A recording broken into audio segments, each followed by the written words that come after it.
Gamertag Radio presents E3 coverage. Hosts Danny Pena, Paris Lilly, and Peter Toledo are direct from the convention center floor.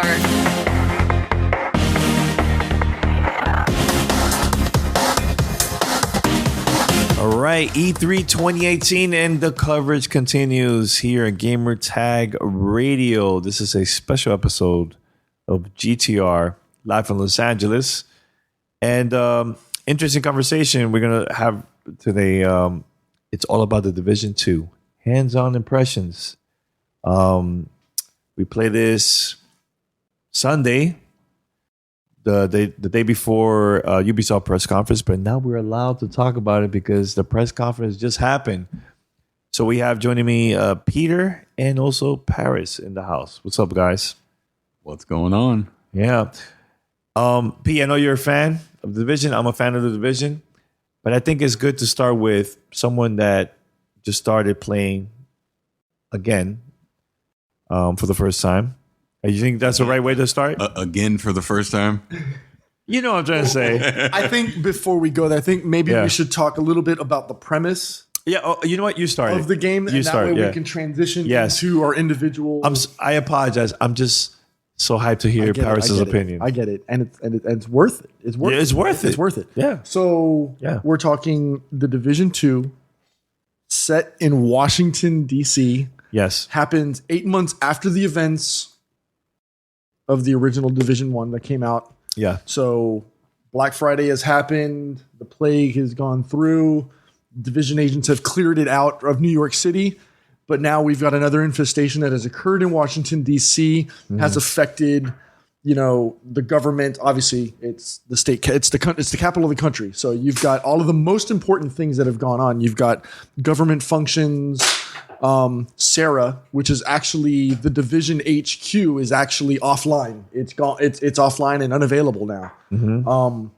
And your job as a Division agent is to come in and basically do what we did as agents in the Division 2 years ago, which is investigate, reclaim, and uplift the Division back online.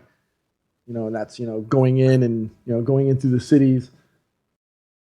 The distress call has been put out. Obviously, me and Danny have our orange rings lit up. We're ready to go. Ready, son. Paris trying to find the watch. But I think he's got it on now because I think he's ready to go. Yeah, but before we go to Paris, Pete. Okay. I know we were having this discussion even before we went to the preview event. Paris, I know, mentioned it could be Paris in France, the location. Well, I think he said London. Correct. I mean, London. My bad. Yeah, you're right. There was different conversations we've had, whether it's been online here on the show, we've been talking it offline, stuff like that. So there was, obviously Chicago was a concept. LA might have been a concept. And why was that? Honestly, I think it was because we didn't expect them to. I think the thought pattern was major city, right? Where would it have the most effect in a game like that? Yes. And I think terrain, as well as transportation systems, etc., those type of things played into the decisions of why we were thinking places like London. Obviously, the subway system. If you go from a worldwide perspective, you take the satellite view. At this point, you're thinking maybe London, Hong Kong, Tokyo would have been locations that it could have been something plausible for the narrative for Division 2. Mm-hmm. Major city like Chicago, LA, Atlanta even could have been, a possibility. Strange that we never really thought that Washington, D.C. would be a target. Honestly, that was a very surprising location. I was not expecting D.C. That was the last place I was thinking. What's crazy, though, is after you think about it, it's like, well, damn, shit. It makes sense, though. They should have absolutely gone there. Surprising they didn't go there first. Yeah. But they wanted to go for the financial. They wanted to go for the financial epicenter, which is New York City, the stock exchange, et cetera. Mm-hmm. Cripple the city from the infrastructure, from the financial perspective, and then let it, go through pervasively. Yeah. Now that division agents have been, reassigned to Washington D.C., Paris has had his opportunity to get his hands on. He played it before us, by the way. He played it, period. We haven't even played at all. Don't get our opportunity until, I think, later on this week. We'll play it. We'll have our opportunity, but Paris has his opportunity, and the mic is yours, sir. Yeah, I'm super curious. I love when we record together because it's hilarious watching these two because both of them got their hands like damn near in each other's faces. Like, wait, hold on, listen to what I'm trying to tell you. But we're Latin. It happens like that. Yeah, it's a Latin thing. Yes, I got hands on with it today, and I was actually able to capture my second playthrough as well. Because what they did was they allowed us to play this, not even a mission, but play this first scenario without capturing. And then once everyone understood their roles and how to do everything, they let us play it a second time and capture the footage. I'll have a YouTube video up at some point when I get time post E3. Twitch. I'll have a YouTube video up sometime post E3 and Twitch.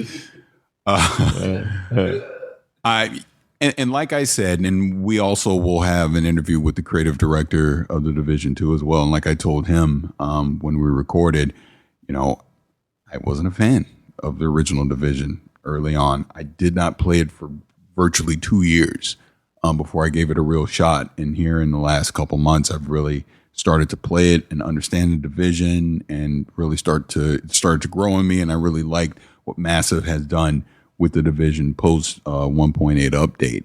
And to jump into the Division 2 felt very, very familiar to me.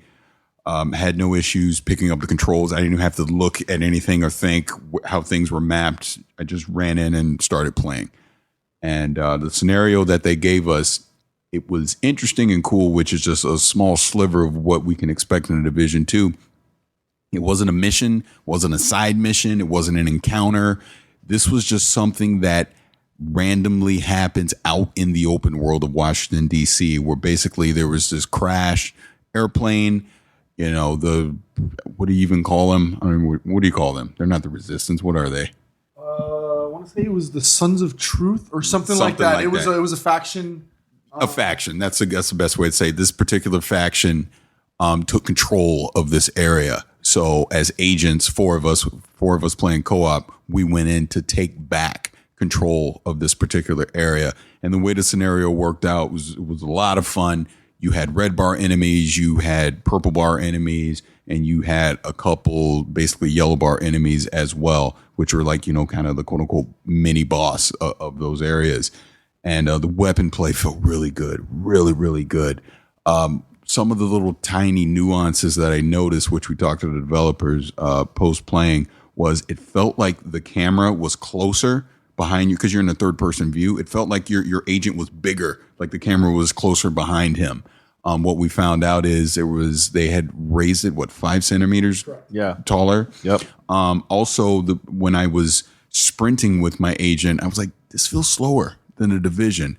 But actually what they were saying was it was the same exact speed, but now because you're in this open world, it expands it more. So even though you're going the same speed, it just seems like you're going slower because you're covering the same amount of distance, but you see more area in the world at the same time. I mean, it might sound a little confusing, but it makes total sense when you play. And going from kind of the almost corridor shooter of New York City to just this open world summertime, not winter, but summertime of Washington, D.C. felt refreshing. And like I said, the gameplay, the gunplay was fun. The cover system totally worked the way that you expected. Like I said, you had your primary weapons, you had your secondary weapon, and then you had your specialized weapon. And because we were playing with already tailored agents, like we couldn't customize it or anything, the specialized weapon that I had was a grenade launcher. And even if you watch my capture footage, I didn't even think to use it because it's just not something I was using when I was playing in the first Division. I didn't even start using it until towards the end of the encounter. The other thing, we only had one of our, is it perks, skills?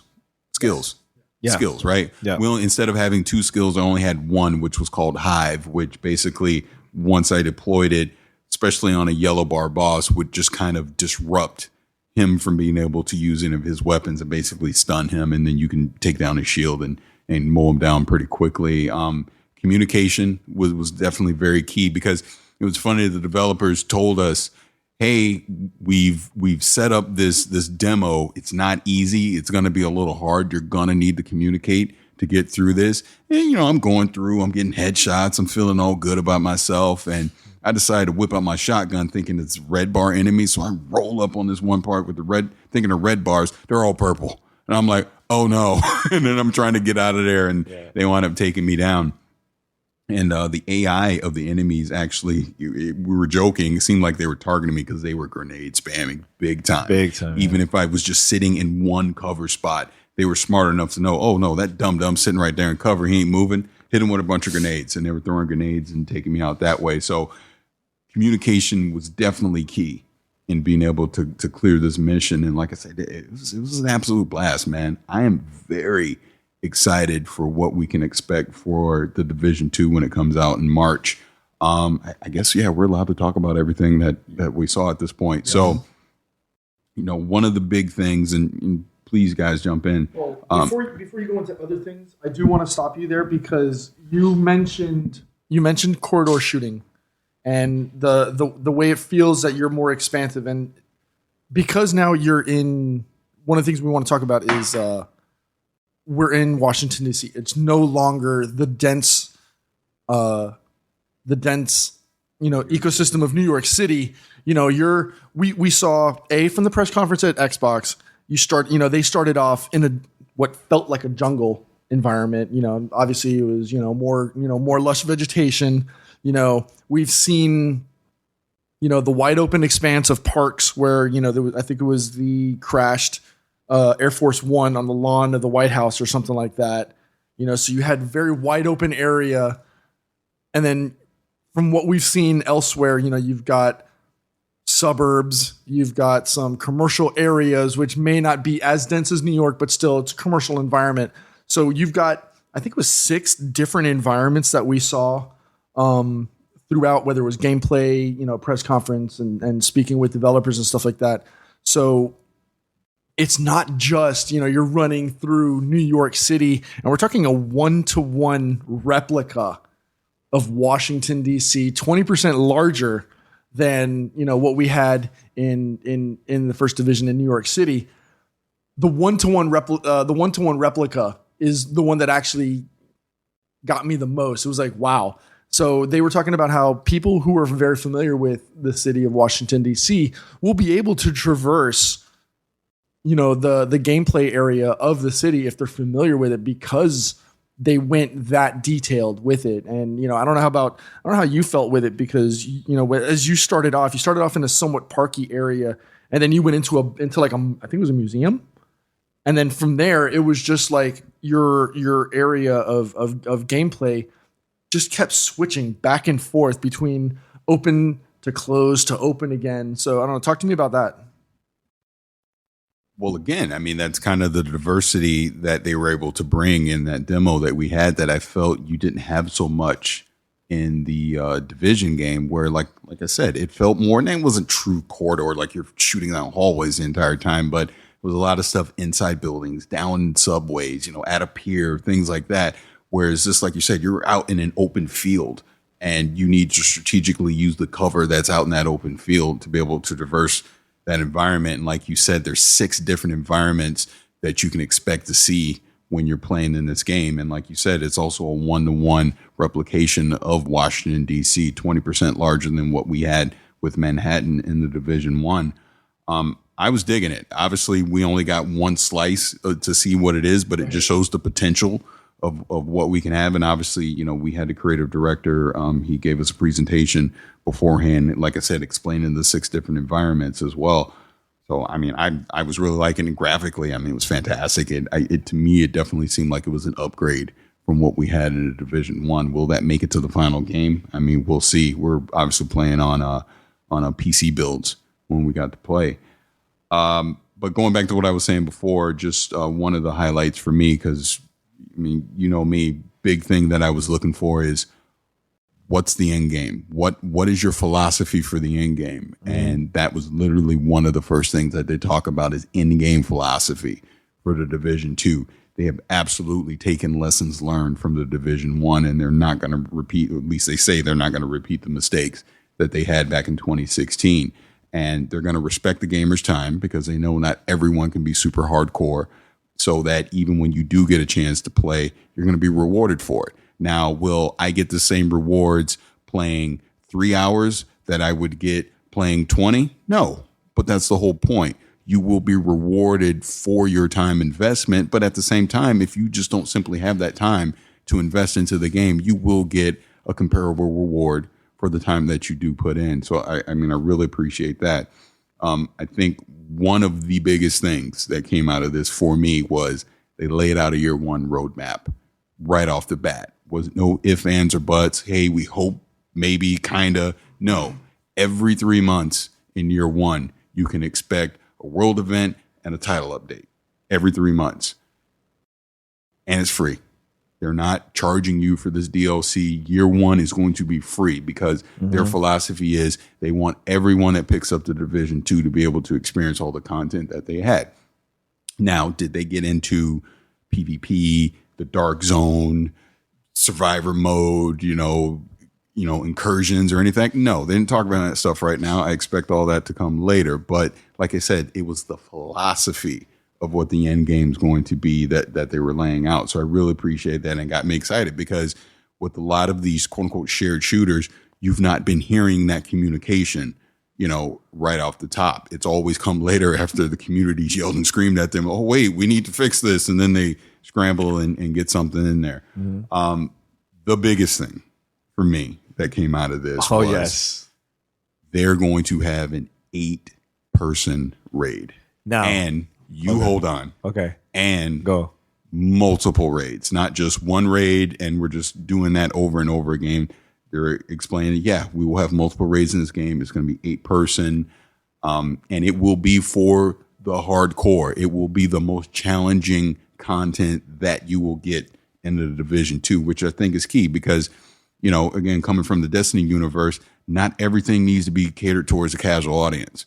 Some things need to be catered towards the hardcore audience that is going to put in the time, that does understand the weapon system, that does know how to communicate and do all these kind of things. So, like I said, for a first impression of what they're bringing to the Division 2, I came away very impressed.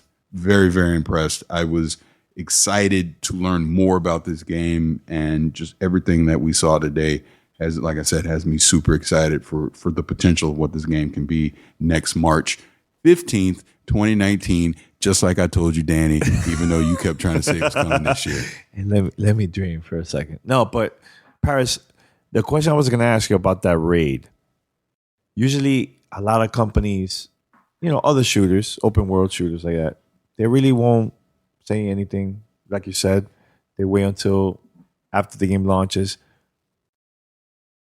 This is the first time that a company like Ubisoft, Massive, that they actually saying this early. The game hasn't even came out yet. I disagree on that. You think? Okay. I mean, Bungie was clear from the get that we were getting a raid with Destiny. Okay. That was one of the selling points when they originally announced it. I mean, this is new for the Division, obviously. Anthem sure as hell didn't say anything like this when we got any information about that this week. But for me, it's very exciting because that is the in-game activity that is the pinnacle. Oh, and he mentioned you will get unique rewards from that raid. You will get something from that raid that if someone sees you out in the world, they will know that dude finished the raid.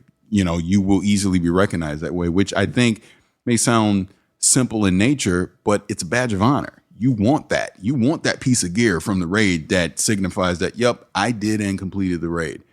You didn't. You go do it now, Yeah, my question that I have for you guys, typically when people hear raid, they're thinking puzzles, crazy boss battles, all that stuff. The Division is not like that at all compared to like Destiny. So in us guessing, what do you think the raid will be for this type of game? Because there is no puzzles. Crazy boss battles. It has to be. It has to be. There has to. I don't think so. There has to be an activity that is going to require the team to communicate and problem solve to get around. It can't just be straightforward. Just shoot the boss until he's dead. It has to be more complicated than that. But it's not puzzles, Destiny puzzles. It's more of like go for it. So you can't use one example of a raid that you may have experienced in the past and use that as the immediate qualifier for all raids moving forward. Okay. Right. You have to think in terms of the word raid. You've got MMORPGs such as World of Warcraft and things like and games of that nature that take the overall theme of the game and force you into an encounter. And in this case, we're talking the Division. You don't have warlocks and hunters that are jumping and doing puzzles. That's not a critical part of the game. So what, in my opinion, and if I'm right, fantastic. If I'm wrong, which I am most of the time, it's par for the course. I'm consistent. I think what we're going to see are more coordinated efforts between teams. Like Paris said, communication, coordination, maybe things that are based on skill. So maybe you've got someone with a specific skill set that allows them to maybe hack a piece of equipment that, okay, so now one person's going to hack a piece of equipment. The rest of the team has to defend them or do more coordinated efforts like that. So you've got 2 or 3 people, you've got 8 people. So now you've got to appease 8 different people and what they're going to do. They're going to force people to do tailored gear sets to those things because they talked about that varied gear-related gameplay. So you're going to have people, and I'm going to use examples from from Destiny or not Destiny, from Division 1. You're going to have people who have Lone Star type sets. Who are basically tanks. You can chunk a lot of ammo downrange. You're going to have support people who are going to be able to throw out healing kits and support stations. You're going to have people like Predators who are able to drop a lot of DPS downrange. So you're going to have varied gear sets within your team that are going to be required. You can't all go in with Predator sets. You can't all go in with defense sets because then it's going to be a boring game at that point. Mm-hmm. But you're going to force people to have varied loadouts so that way, hopefully, you can use those towards these end game raids so that you've got coordinated efforts. So you can have some people that are going to be doing support. You're going to, suppressing people. You're going to have people who are doing mad DPS. You're going to have people who are going to be healing. We don't know. It's the unknown, and that's the excitement that's building now because they've announced the raid. But Pete, the first Division, it had kind of like a mini raid, the incursion. Do you think that's similar? Like maybe because there was some levels. To me, it was really tough. I think that was one of the few weak points in the first Division. Okay, because in essence, those were just bullet sponge bosses. And that was a major complaint with the community. Yeah. Too much.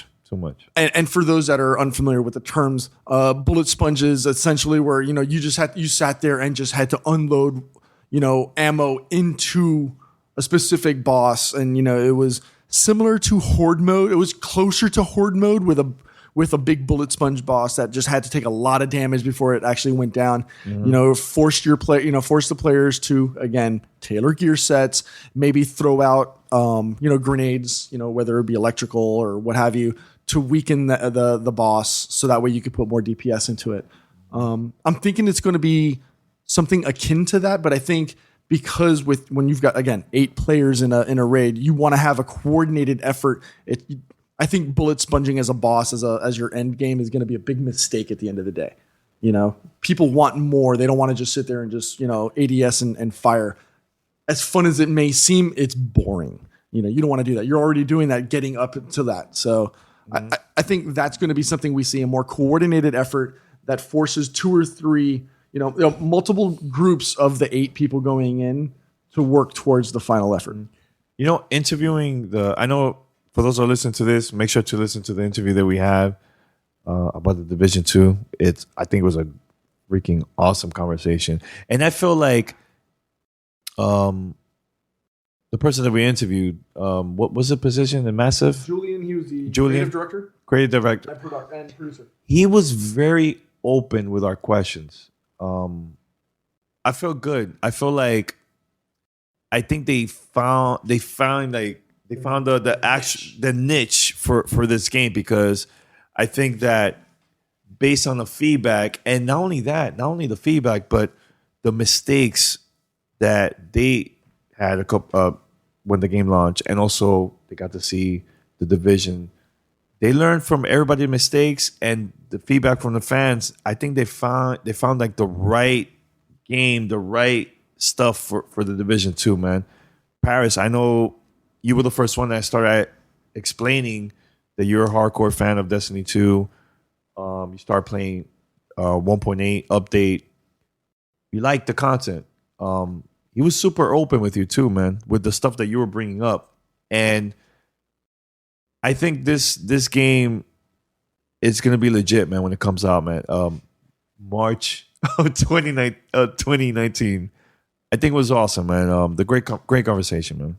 Paris, I think that was dope. Yeah, like I said, I'm really anticipating this now. It's funny. I coming into E3 kept saying Division 2 is probably going to be one of my most anticipated games, and actually getting hands-on with it now and being able to play it and see it for myself and talk to the creative director and hear from his own words what they're thinking about doing with this game. And we still not heard everything. There's so many more things we still got to hear about this game.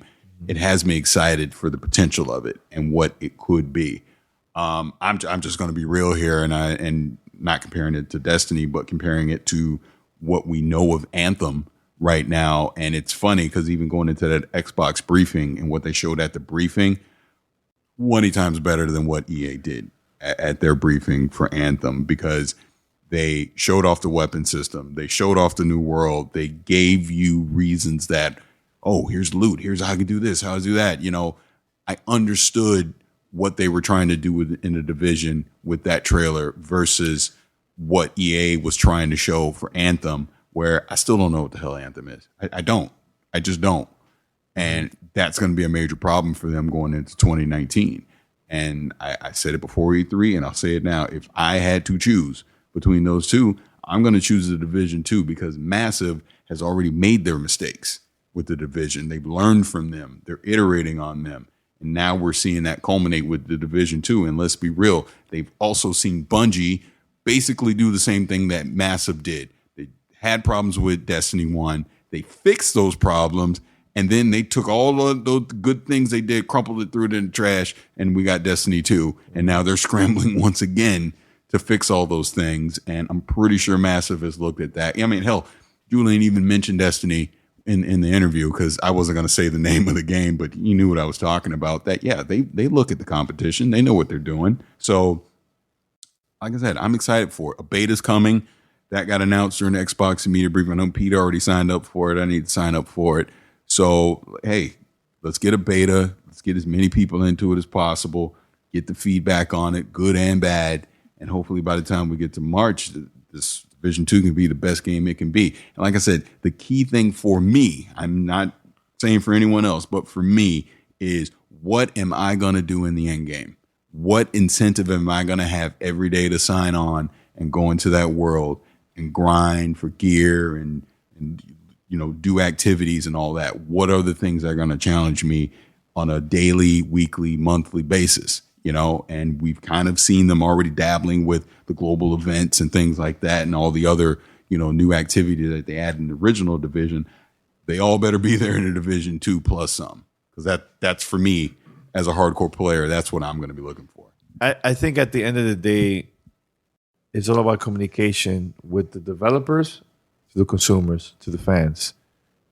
By them telling us what's going on, what's going to happen in the game, the stuff that we're going to see in the game once it comes out, it hyped me up. Well, I haven't even played the game, and I'm freaking hyped based on the fact that they started off that conversation with us this morning of saying end game first philosophy.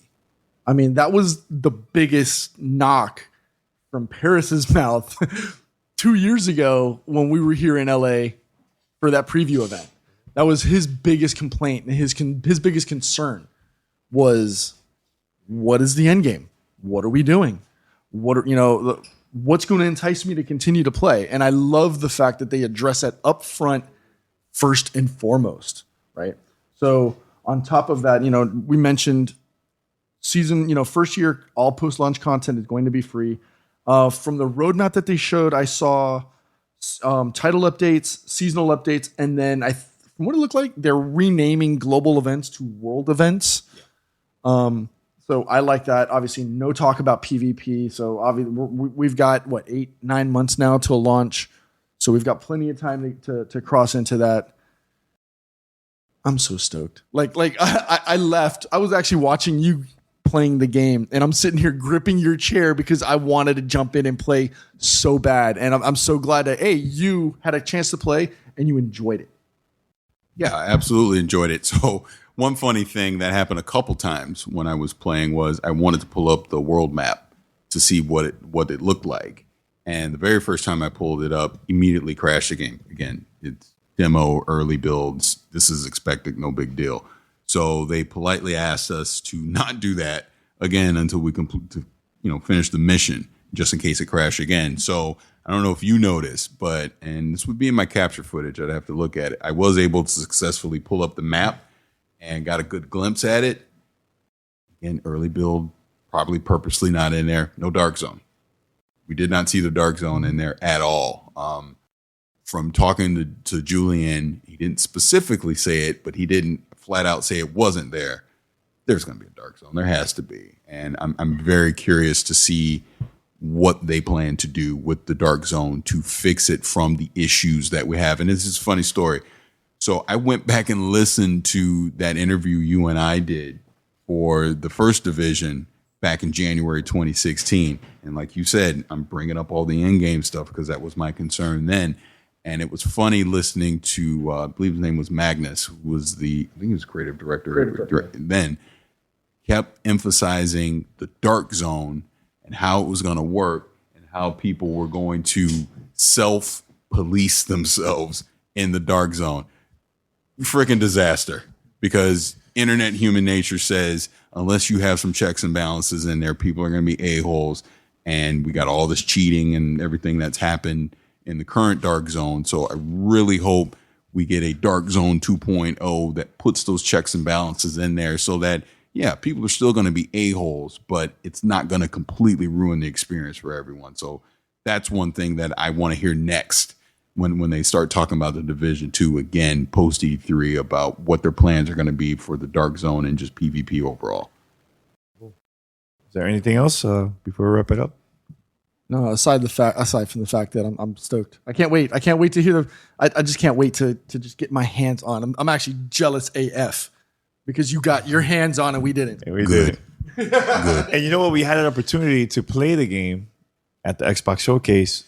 I had to do other things, but we have another opportunity. Hopefully. Thanks for rubbing it in my face. Appreciate it. You're going tomorrow. You're going tomorrow. But before we wrap it up, is there... Okay, question for you guys. What would you like to see in the beta?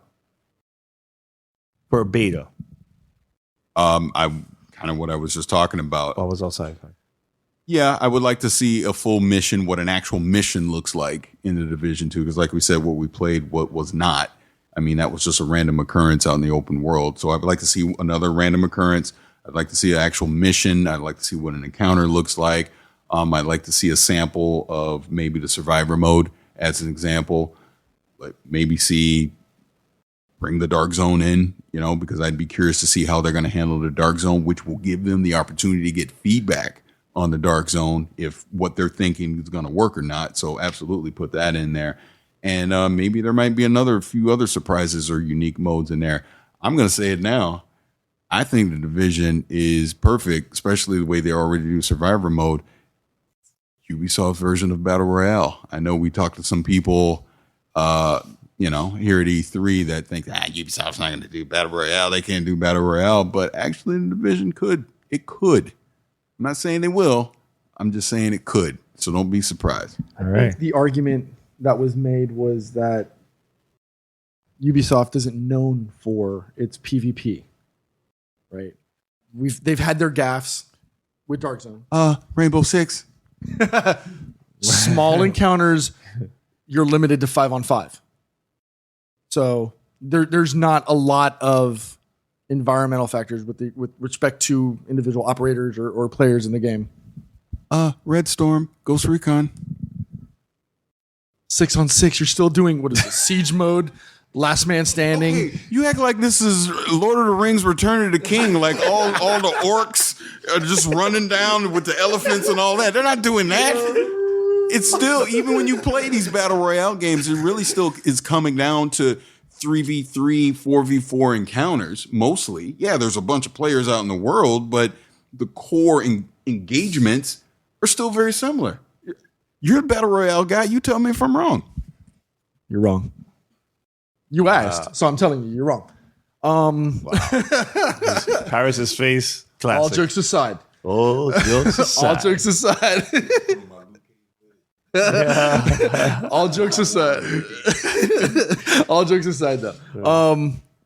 I don't disagree with you. I think the Dark Zone does offer a great opportunity for Ubisoft to get into the Battle Royale mode with regards to having the Division be the one that starts the charge forward.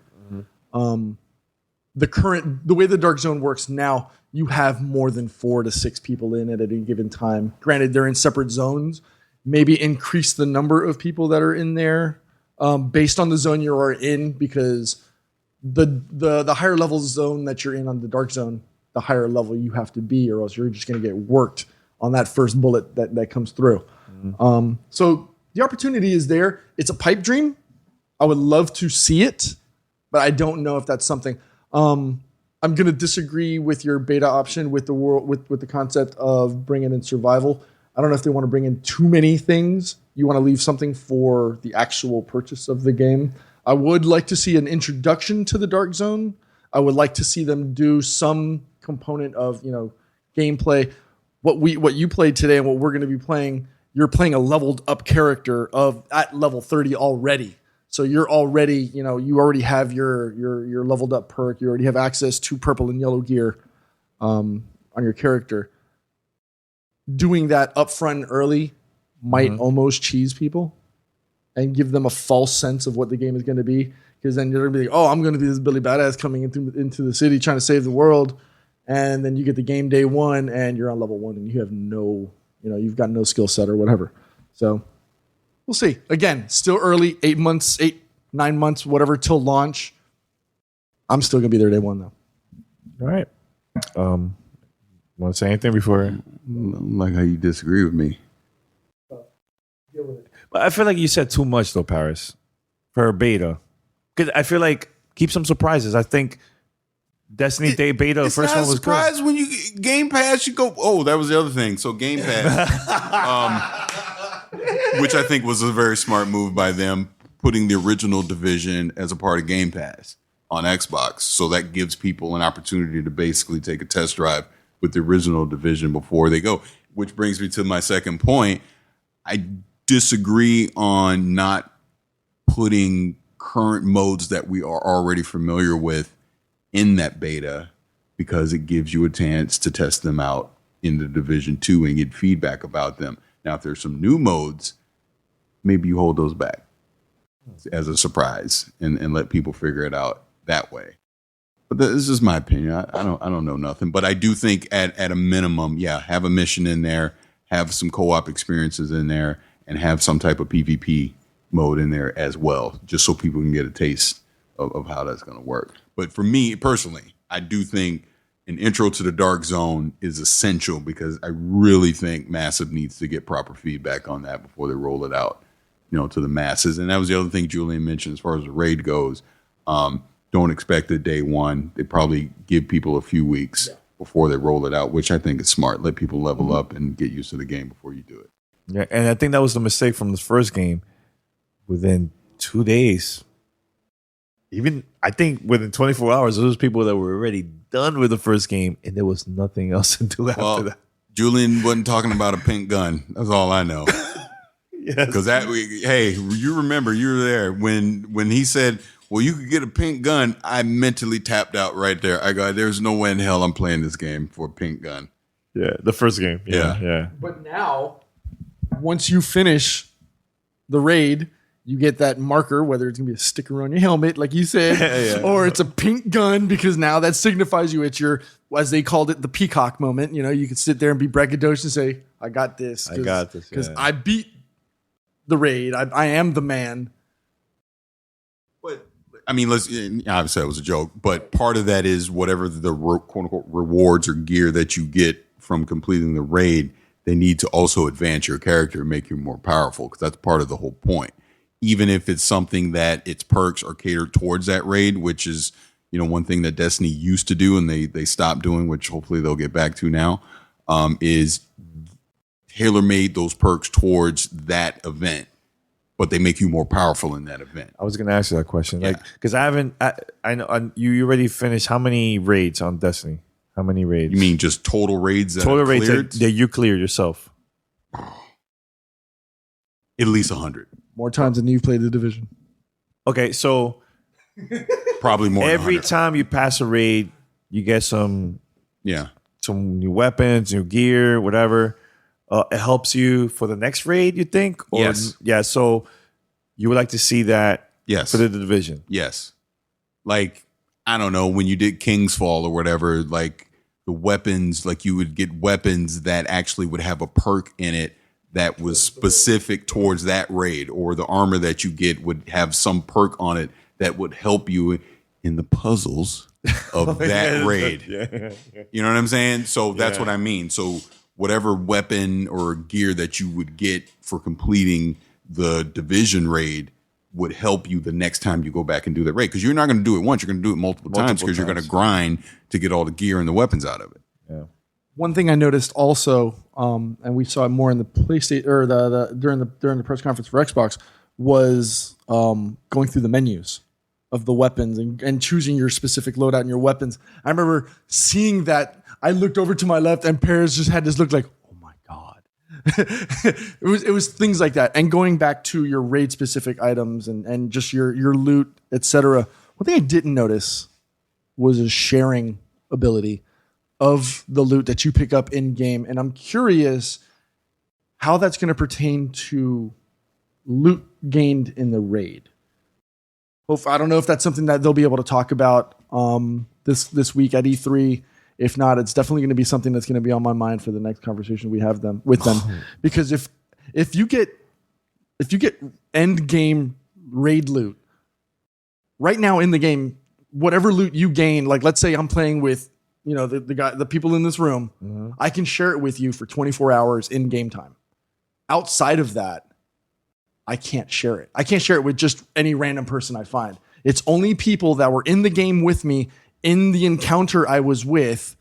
If I killed somebody, they dropped an exotic piece of loot, I can get it and I can share it. I think, and I might be wrong. It might be 8 hours or 24 hours, but there's a specific time period where I can share that with the people that were with me. If they leave the game, I can never share it with them unless I happen to be in their game with them. So I hope they don't do that with the raid, because that would almost be cheesing it. Like that should be exclusive loot. That should only be to you. Okay, I think I get what you're saying. So you are saying if something drops, I can't share it with anybody. Only I get it. It's end game loot. Like no. But yes or no, that's what I'm saying. Yeah, I don't want that. I want that to be able to be mine specific. Call me greedy or whatever, but that shouldn't be something that you can share around and pass around. And it's more for your class, right? More for you as a character. You as a character. No, and I 100% agree. I feel like any in-game content that drops from that raid, you should not be sharing it, trading it, anything. It's for you. If you can't use it, freaking shard it. Yeah. Bottom line. The other thing, and this is just because, we're going to get an opportunity to probably talk to the guys from the Division again here tomorrow night or during the week or whatever. But if I don't get to ask it, I hope one of you guys ask it. It's an 8-person raid, and first hearing it is very excited. I was like, Elizabeth, I'm coming to see you. The whole thing, I got excited, right? But I've been thinking about it a little more.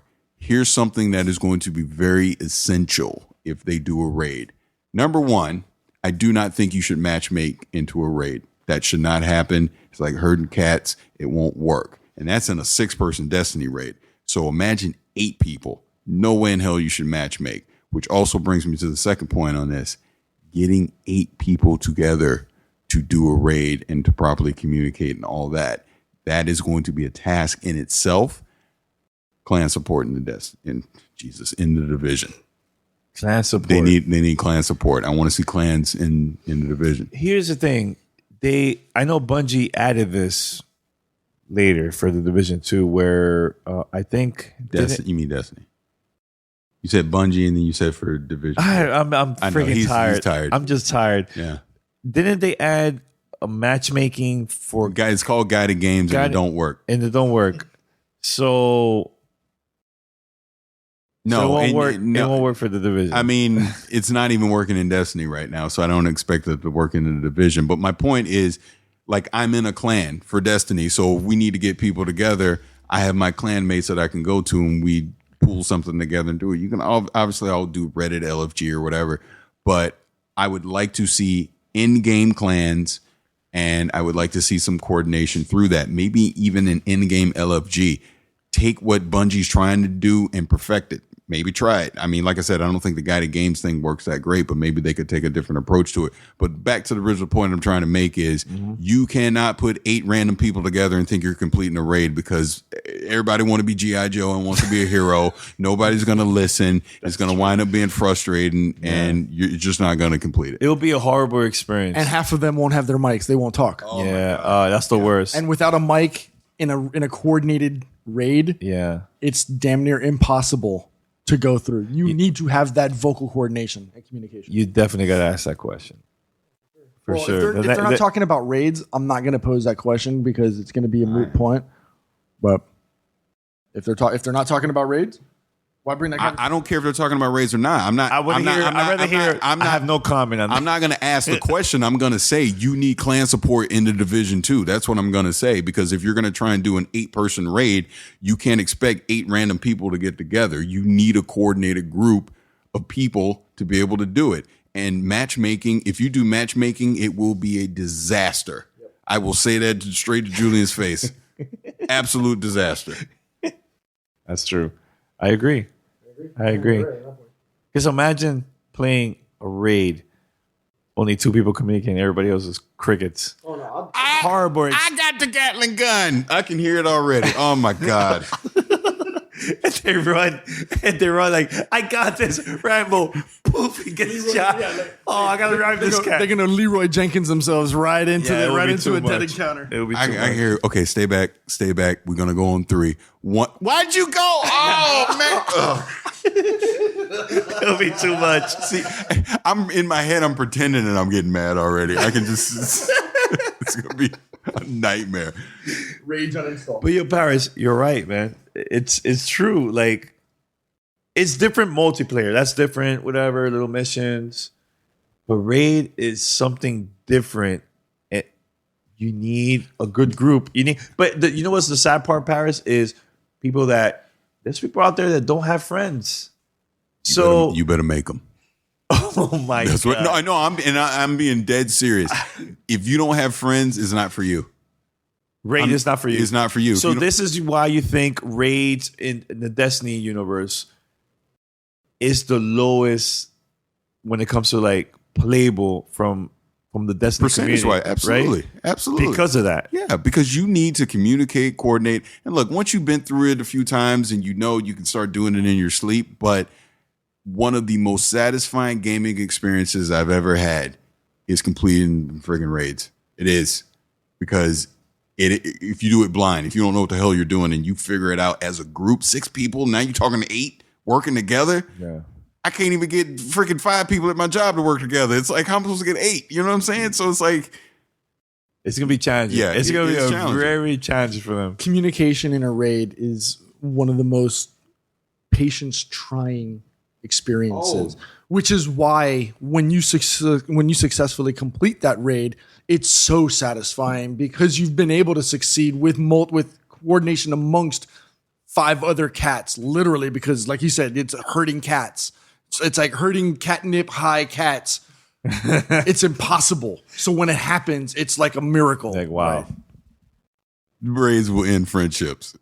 And I'm not even playing. They will end friendships. Destiny already ruined raids. This is why I'd be glad you on Xbox and I've been on PlayStation. We might not be friends right now. No, but you know what? I finished actually 4 raids. We Sherpa'd you through those. Yeah, but it's fine. But I finished it. I finished it. I ain't talking about getting Sherpa'd. I'm talking about, let's go in and do a blind raid. You know which one was really frustrating that I was like, yo, I'm feeling like I'm not really helping the team? It was the Taken King. It was the Taken King. The Taken King raid. The first raid for the Taken King. Dude, I was freaking frustrated, yo, on that, man. It was frustrating. I couldn't... It was tough. Okay, let me tell you, even this last with Destiny, I know we're getting off track, but even with Destiny 2, just the Leviathan one, when Destiny 2 first came out, with Callus, when he would go, I was hearing that in my sleep. It was in my sleep. I'd be, that's how frustrating that was till we figured it out. Yeah. And I think the reason why the first one wasn't as difficult for you the second time, because we excommunicated you out of Destiny for the first one. Because it was more bullet spongy, right? He could sit there, he can more or less hide. If it was at the beginning, first of all, I was not hiding. Make that correction. I was not hiding on that one. Okay, look, when we was doing the oracles, I was dying a lot, but I was not. When we were doing oracles, you were up on the way back, just shooting because you couldn't do anything else. Now, but hold on. Yeah. When it came time, like you said, Taken King, a lot more coordinated effort. Yeah. Where you've got to go do things and and everybody has to be on point. And if they can't, if Massive can't get the LFG concept down or something akin to that in order to make coordination, and communication of utmost importance, it's going to be a failed experiment. And that's my concern. Yeah. Let me tell you something, Danny. Yeah. When you do, I guess it was hard mode back then, but Prestige, King's Fall, Oryx, like you have the 16 orb strat, and that actually became the preferred way. Well, before people figured that out, I will cut you if you don't listen and snipe your knight on time before he eats the orb. Oh, the knight got my orb. I'm logging off. I'm done. I'm not playing this anymore. You have no idea how frustrated that would be, man. I'm wondering how difficult it's going to be, man, the division, dude. I hope it's super hard. I hope it's real hard. Yeah. I hope it's me and Pete ain't friends no more. Hard. I'm serious. Yeah. Oh yeah. Oh no. Fact. It's gonna be like, all right, Paris is gonna be on the Wednesday show. I'm gonna be on the Sunday show. Yeah. Now. I know you guys 100% PC. No. What will make you? I'm not playing with you on Xbox. No, man. Don't worry. Let's say PlayStation. I don't care. Whatever. I don't care. I will not play with you guys. I don't care. I will have my group. Good. But my question to you is, what will make you go and play the console version? As long as it's not with you. Shut up, B. I'm being serious. No, being serious. Being serious. No, being serious. My son, Trey. Yeah. But that would mean I have to get a second Xbox, which that's the funny thing, because we got 2 PlayStations, so that's when we team up together. But even with Xbox, we only got 1 because we got the X. I'd have to get another one. So, I mean, I don't know. Why you play PlayStation? I don't have the Division on PlayStation. No, I'm saying, why you, like the next Division? You just asked, no, but the question you just asked console. I didn't say Xbox. Oh, I thought you said Xbox. No. See, you're Emerald. Go ahead, Pete. Say something. I would recommend you go to discord.gg/GTR and join our community. Yeah. And then you could play with like-minded gamers. Join one of the Division channels and play with members from the community. Yeah. I think it's great. Or if not, there's so many other community members out there you could play, but yeah, it's gonna be really tricky. I know it's really early. It's still early. I'm just curious about the whole raid stuff, man. They say eight players. No, but again, I know we've just been kind of clowning around with it. That it has me very excited. I mean, all hesitant, potential issues aside, as far as grouping people together, just the potential of doing an 8-person raid in the Division has me excited. I want to see it. I want to experience it. I want to complete it and have that badge of honor to say that I did it. And the fact that they're already promising multiple raids we'll get. Dude, all I'm saying is I came late to the party with the Division, I think for very good reason. But, I finally decided to jump in. There was plenty of people out in the community. Like, I had a person, literally give me a copy of the game. He wanted me to play it so bad. D Moore in our community. And I'm glad he did. I'm glad that I finally jumped in and started playing it. And, I mean, I really like it. And after playing the Division 2 today, I'm even more excited. Like I said, I just can't wait to hear more about it. Yep. Make sure to listen to our interview with Justin, right? That's the creative director of Massive. Julian. Julian. You were close. I know it started with a J. You were right there. But yeah, make sure to listen to the interview. I think it was a fantastic interview. Yeah, he was very open. So make sure to listen to it and let us know what you think. I think we should wrap it up. Anything else? That's it. That's it. Oh, hey, I do think it was funny though. I think the Destiny ninjas ears were burning today because all of a sudden I got all kind of Destiny love from certain people at the end of the day. Remember? Really? Yeah, remember? Yeah. I thought that was funny. That was funny. Now, Paris, we haven't seen the Ubisoft right now. We're recording. We haven't seen the Ubisoft press conference. If they say these two things, content is free for the year, 8-player raid, what you think will be like the reaction from the Destiny community? Oh, I can already tell you what the reaction is going to be. Why in the hell are we spending $30 on an annual pass? That's exactly what they're going to say. Why aren't we getting what the Division players community is getting, and they're getting a year of content for free, where you're making us spend $30? That's going to be a problem. I'm telling you right now, it's going to be a problem, because you already had people when they announced that the annual pass earlier in the week saying you gave us basically an alpha game that's broken, that you're charging us $40 just to fix it in September, number one. And on top of that, you're going to charge us another $30 to get additional content. So people were already complaining about that. And I had even been tweeting that I see both sides of it. I understand why people are saying that. I go, I'm going to be real. I'm wind up getting the content anyways because I like playing the games. So it's going to happen. But I do understand why people are looking at it that way and saying that you're gating all this content into this lump sum of $30. I don't get to pick and choose which pieces of content that I want to pick up and which I don't. So I think you've seen it with Battlefield now. We've seen it with the Division. We're starting to go to this model. We've seen like Halo 5's done it. I know Titanfall 2 has done it, where they just don't charge you for DLC because they don't want to splinter the community. This has the potential of backfiring on Activision. It does. And when you have a game, if the Division 2 knocks it out of the park the way I think they might knock it out of the park, you're going to see more and more people leave Destiny or not even come back to Destiny, because a lot of people haven't come back yet. And they're going to go over there and they're going to be an agent and run around Washington, D.C. It's just a fact. Yeah. Man, I'm curious to see what's going to happen. Yeah, I'm very curious to see Twitter tomorrow when it goes official. I hope they do mention it, Activision. Massive. Well, they have to at this point because we just mentioned it. So everyone's going to talk about it. So they're going to talk about it in their press conference. I'd be shocked if they didn't. They would have told us not to say anything. Yeah, I'm dying to see the crowd reaction at the crowd there at the press conference. So, all right. Well, we have a lot of more content. Make sure to tune in, gamertagradio.com. We have a lot of content. So stay tuned and great conversation, man. Until next time, we're out. Send us your feedback or questions. Give us a call at 786-273-7GTR. Email us at fanmail@gamertagradio.com or leave a message on speakpipe.com/gamertagradio.